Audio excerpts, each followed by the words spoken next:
Fui encarcelado por un crimen que no cometí. Perdí 7 años de mi vida tratando de demostrar mi inocencia.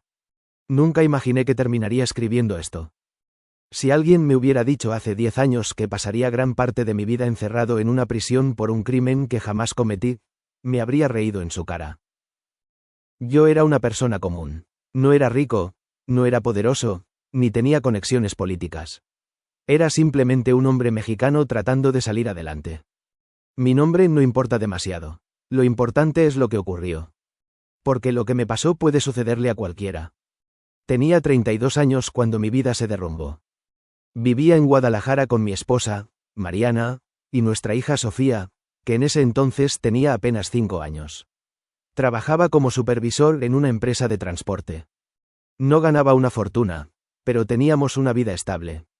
Pagábamos la hipoteca de una pequeña casa. Podíamos salir algunos fines de semana. Y, sobre todo, teníamos tranquilidad. Esa tranquilidad desapareció una mañana de octubre. Eran aproximadamente las 6 cuando escuché golpes violentos en la puerta.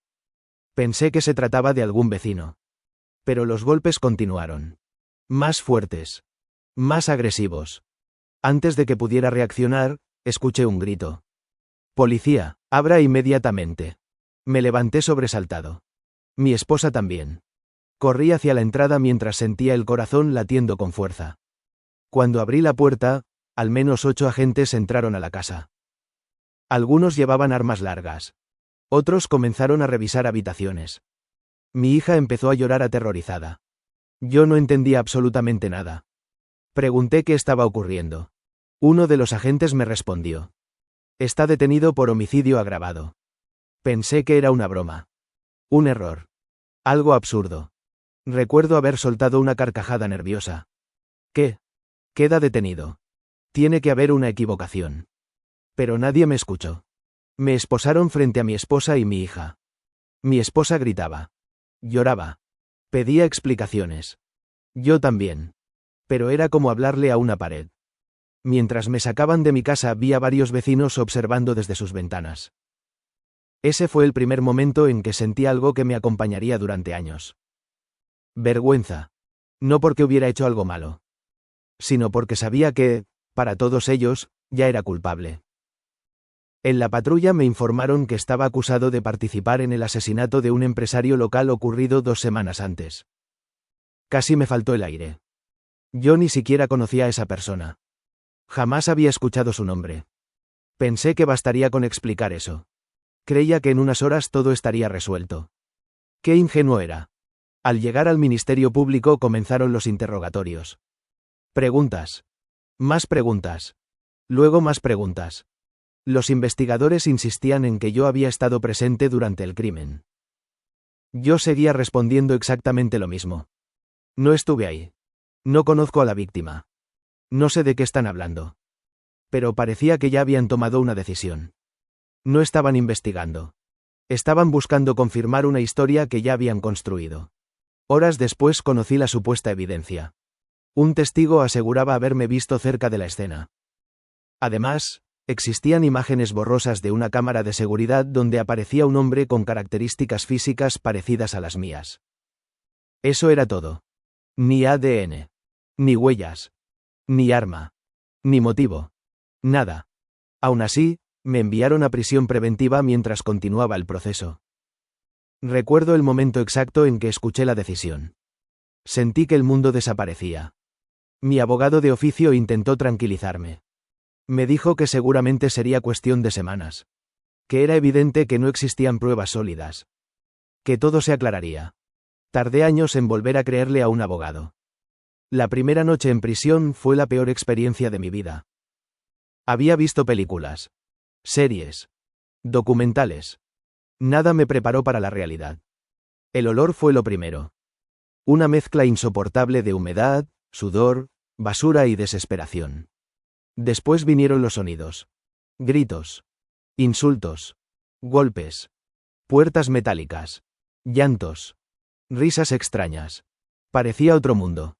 Un mundo donde las reglas normales ya no existían. Me asignaron una celda compartida. Éramos 7 hombres en un espacio diseñado para 4.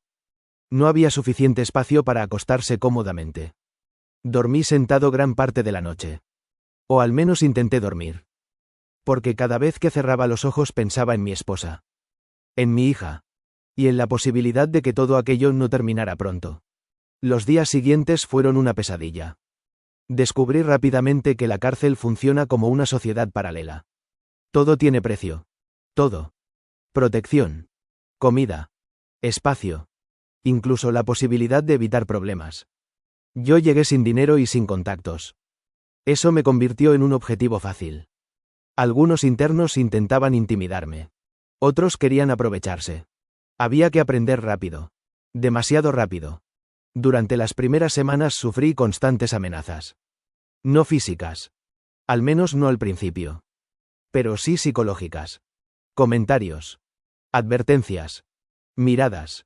Una tensión permanente que jamás desaparecía. Mientras tanto, mi familia luchaba afuera. Mi esposa vendió su automóvil para pagar un abogado privado. Era un hombre con experiencia. Cuando revisó el expediente parecía sorprendido. No entiendo cómo lograron vincularte a proceso con esto. Por primera vez sentí esperanza. Pensé que finalmente alguien estaba viendo lo evidente. La falta de pruebas. Las contradicciones. Los errores. Sin embargo, pronto descubrimos algo aterrador. El testigo principal había cambiado varias veces su declaración. Al principio describía a una persona completamente diferente.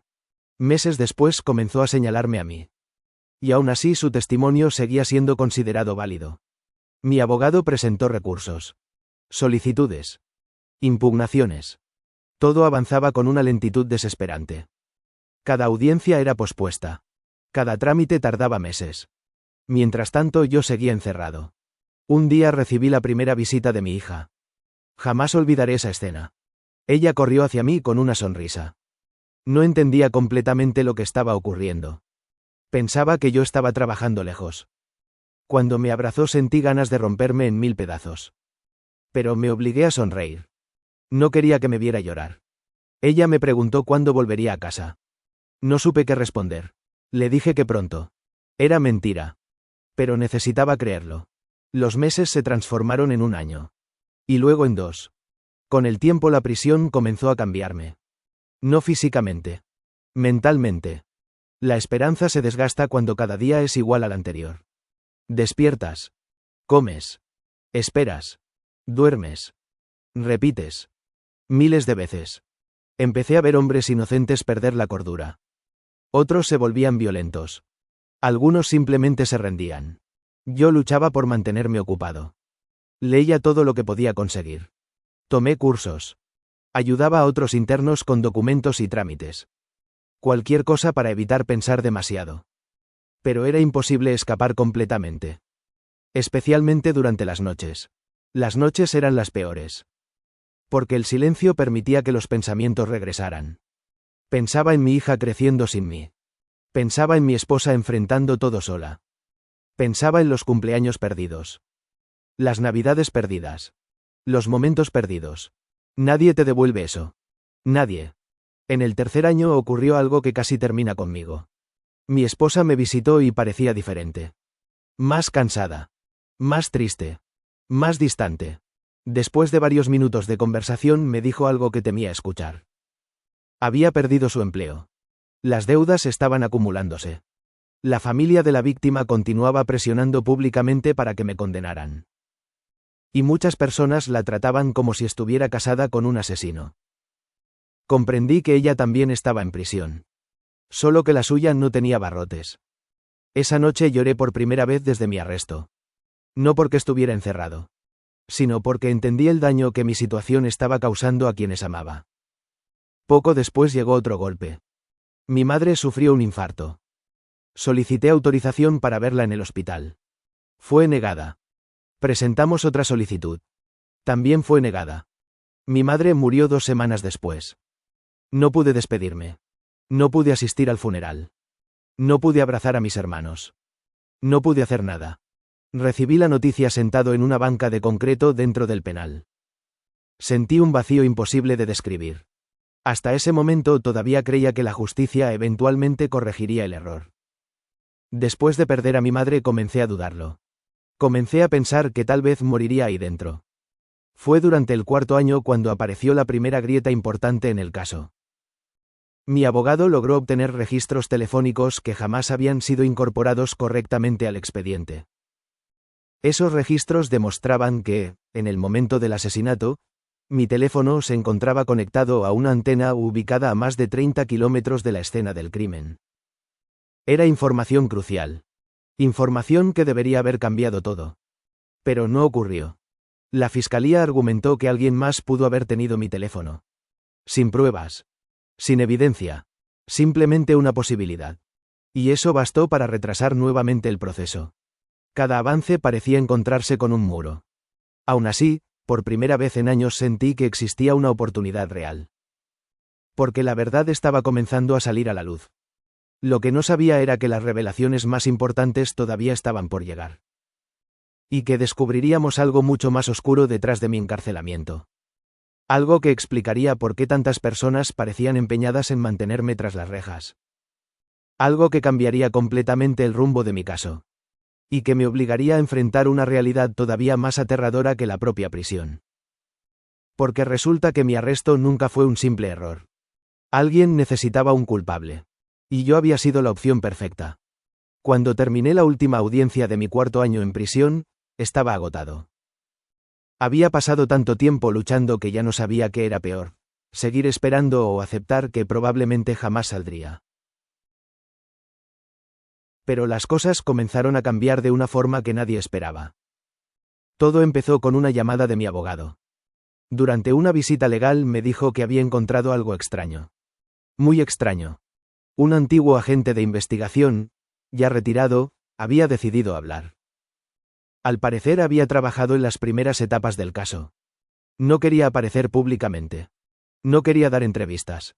No quería convertirse en testigo oficial. Pero sí estaba dispuesto a proporcionar información.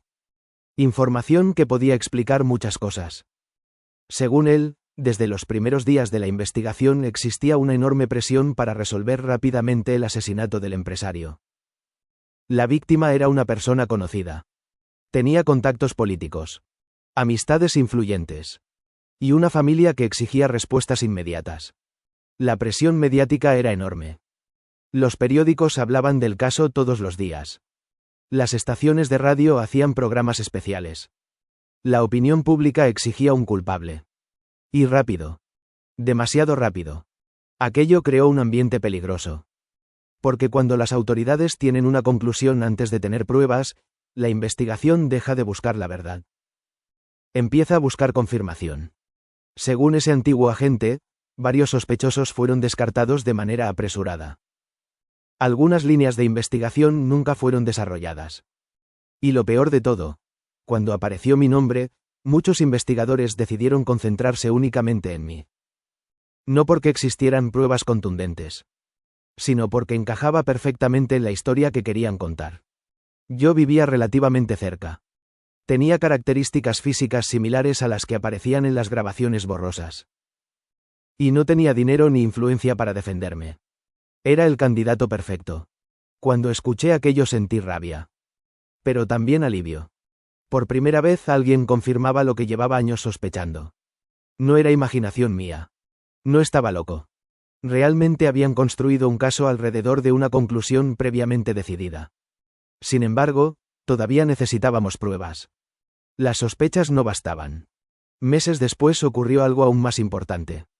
Mi abogado logró localizar a una mujer que había trabajado en una empresa cercana a la escena del crimen. Ella había declarado originalmente durante los primeros días de la investigación. Pero su testimonio nunca apareció oficialmente en el expediente. La mujer aseguró que había visto a dos individuos salir apresuradamente del lugar después del asesinato.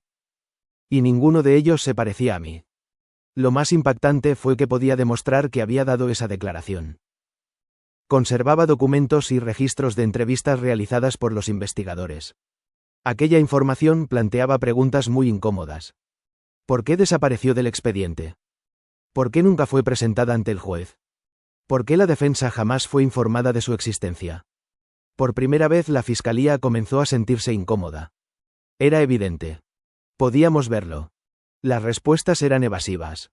Las explicaciones contradictorias. Y mientras más examinábamos el caso, más irregularidades aparecían. Aún así, nada avanzaba tan rápido como debería. Porque la maquinaria judicial puede ser desesperadamente lenta. Especialmente cuando admitir un error significa reconocer años de negligencia. Mi 5.º año en prisión fue probablemente el más difícil. La esperanza había regresado. Pero también el miedo. Porque ahora sabía que existía la posibilidad real de salir libre. Y perder esa posibilidad sería devastador. Fue durante ese período cuando mi matrimonio terminó. No hubo peleas. No hubo traiciones. No hubo odio. Simplemente llegó un punto en el que mi esposa ya no podía más. Habían pasado años. Nuestra hija estaba creciendo. Las deudas continuaban. La incertidumbre nunca terminaba. Una tarde me visitó y me dijo que necesitaba seguir adelante con su vida. Recuerdo cada palabra. No porque quisiera lastimarme, sino porque estaba sufriendo tanto como yo. Quizás más. Durante años había cargado con responsabilidades que no le correspondían. Había trabajado. Había luchado. Había defendido mi inocencia. Había criado sola a nuestra hija. Y estaba agotada. Cuando terminó de hablar permanecimos varios minutos en silencio. Después nos abrazamos. Los dos lloramos. Y nos despedimos. Aquella noche sentí que perdía otra parte de mi vida. La prisión me había quitado mucho más que libertad. Había robado tiempo.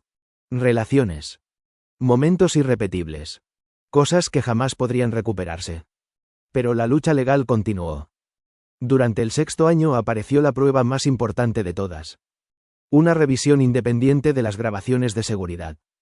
Gracias a nuevas técnicas de análisis de imagen, varios especialistas concluyeron que la persona captada en los vídeos probablemente no era yo.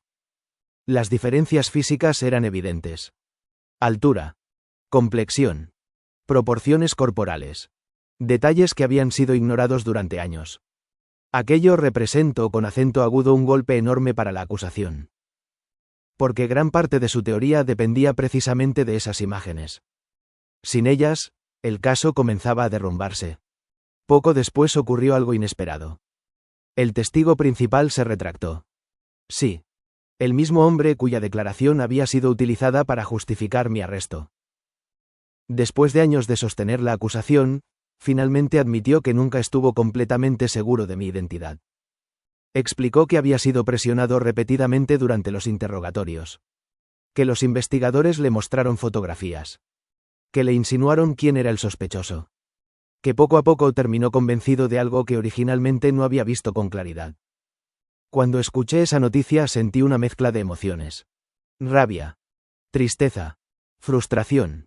Alivio. Porque una sola declaración equivocada había contribuido a destruir años de mi vida. Y aún así sabía que aquel hombre también había sido manipulado. No era el verdadero responsable. El problema era mucho más grande. Finalmente, después de más de 6 años y medio, se ordenó una revisión integral del caso. Por primera vez un tribunal examinó todas las irregularidades acumuladas. Las pruebas omitidas. Las contradicciones. Los errores procesales. Los testimonios cuestionables. Los informes incompletos. Todo. Las audiencias fueron intensas. Durante semanas reviví cada momento de aquella pesadilla. Escuché nuevamente las acusaciones. Las mentiras. Las especulaciones. Pero esta vez algo era diferente. La verdad estaba de nuestro lado. Y finalmente alguien estaba dispuesto a escucharla. Llegó entonces el día que jamás olvidaré. El día de la resolución. Esa mañana apenas pude respirar. Mis manos temblaban. No había dormido. Ni siquiera había desayunado. Estaba sentado en la sala de audiencias cuando el juez comenzó a leer su decisión. Los primeros minutos parecieron eternos. Escuchaba palabras. Frases. Argumentos legales. Pero mi mente estaba en otra parte. Solo esperaba una cosa. Una sola frase. Y entonces ocurrió. El tribunal concluyó que las pruebas presentadas contra mí eran insuficientes. Que existían graves irregularidades en la investigación. Que mi responsabilidad jamás había sido demostrada. Y que debía ser puesto en libertad. Inmediatamente. Recuerdo haber cerrado los ojos. Nada más. Simplemente cerré los ojos. Porque después de tantos años no podía creerlo. Había imaginado ese momento miles de veces. Pero cuando finalmente llegó, parecía irreal. Escuché a alguien llorar. Era mi hermana. Después escuché a mi abogado. Luego comprendí que yo también estaba llorando. Durante varios minutos no pude decir una sola palabra. 7 años. 7 años esperando escuchar aquello. 7 años luchando contra algo que jamás debió ocurrir. Horas después abandoné la prisión. Atravesé la puerta principal llevando una pequeña bolsa con mis pertenencias. Eso era todo lo que quedaba de mi vida anterior. Una bolsa. Nada más. El sol me golpeó el rostro. Y algo tan simple como sentir el aire libre se volvió abrumador. La gente suele imaginar que la libertad resuelve todo. No es así. La libertad es maravillosa. Pero no borra el pasado. No elimina el daño. No recupera los años perdidos. Los primeros meses fueron extraños. Todo parecía diferente. La tecnología había cambiado. Las calles habían cambiado. Las personas habían cambiado. Mi hija tenía ahora 12 años. Ya no era aquella niña pequeña que recordaba. Era una adolescente. Habíamos perdido años que jamás recuperaríamos. Intentamos reconstruir nuestra relación. Y poco a poco lo conseguimos. Pero fue un proceso largo. Muy largo. También tuve que aprender a vivir fuera de prisión. Algo que parece absurdo hasta que lo experimentas. Durante años había seguido horarios estrictos. Rutinas obligatorias. Reglas permanentes. De repente debía tomar decisiones por mí mismo nuevamente. Incluso cosas simples me resultaban extrañas. Ir al supermercado. Elegir qué comer. Caminar sin autorización. Salir cuando quisiera. La libertad requería reaprendizaje. Después comenzaron las demandas legales. Porque una cosa era recuperar mi libertad. Y otra muy distinta obtener justicia. El Estado reconoció oficialmente que había sido encarcelado injustamente. Sin embargo, ningún dinero podía compensar lo ocurrido. ¿Cómo calculas el valor de 7 años? ¿Cómo calculas la muerte de una madre a la que no pudiste despedir? ¿Cómo calculas los cumpleaños perdidos? ¿Cómo calculas una familia destruida? No existe fórmula para eso. Hoy han pasado varios años desde mi liberación. Tengo trabajo. Tengo estabilidad. Tengo una relación cercana con mi hija. Y poco a poco he logrado reconstruir partes de mi vida. Pero todavía hay cicatrices. Algunas noches despierto pensando que sigo encerrado. A veces escucho ciertos sonidos y recuerdo la prisión. Otras veces me invade una sensación de injusticia imposible de explicar. Porque sé que nunca debí estar ahí. Y también sé que no soy el único. Existen muchas personas que continúan encarceladas mientras intentan demostrar su inocencia. Personas olvidadas. Personas atrapadas en procesos interminables. Personas que esperan que alguien escuche su historia. Por eso decidí contar la mía. No para generar lástima. No para buscar venganza. Sino porque quiero que la gente entienda algo. La justicia no solo falla cuando deja libre a un culpable. También falla cuando encierra a un inocente. Y cuando eso ocurre, las consecuencias duran mucho más que una sentencia. Duran toda la vida. Yo recuperé mi libertad. Pero jamás recuperaré esos 7 años. Y esa es una condena que seguiré cumpliendo para siempre.